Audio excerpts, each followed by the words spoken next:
Samedi 28 mars. Nous sommes allés à Limassol. Nous avons eu du temps libre pour acheter des souvenirs. De plus, nous avons pu découvrir un marché typique de Chypre.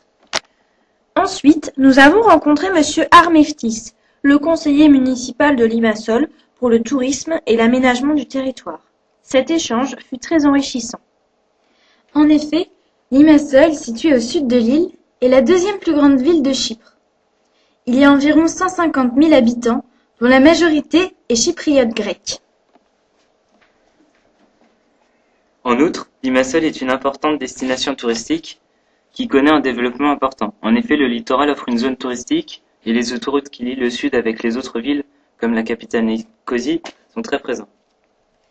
De plus, il existe un important développement viticole à Limassol et la ville connaît un commerce portuaire grâce à l'exportation.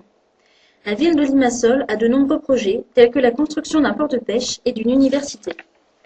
On peut ajouter qu'il existe une cohabitation d'églises orthodoxes et de mosquées à Limassol, car avant 1974, c'est-à-dire avant l'invasion turque, les Chypriotes turcs et les Grecs vivaient ensemble à Limassol. Ainsi, le but de M. Armeftis est de créer une ville de demain.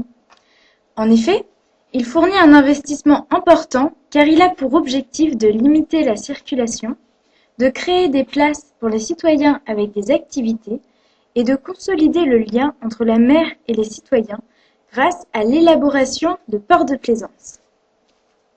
De plus, Limassol souhaite promouvoir les valeurs de la ville, donc se concentrer sur les services et non sur l'industrie. Selon M. Armeftis, le tourisme est presque plus important que le commerce portuaire. C'est pourquoi il veut mettre l'accent sur le tourisme traditionnel. D'autant plus que selon M. Armeftis, le stéréotype mer-soleil ne correspond pas à Limassol. En effet, Limassol est une ville semi-montagneuse qui possède un patrimoine historique considérable. Chypre offre une facilité pour le commerce et pour l'accessibilité depuis son entrée dans l'Union européenne. De plus, il n'est plus nécessaire de changer sa monnaie car Chypre possède désormais l'euro depuis 2004. En outre, la vie est cosmopolite à Limassol, car cette ville culturelle peut combiner trois atouts fondamentaux, c'est-à-dire la mer, les projets et les sites archéologiques.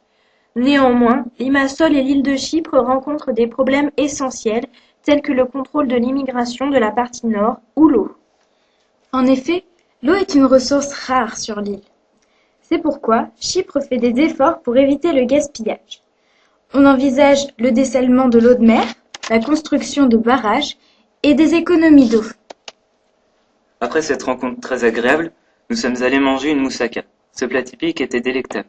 Pour notre dernier après-midi sur l'île, nous avons visité le musée d'art populaire, abrité par les ruines du puits d'une maison datant du XIXe siècle et du XXe siècle.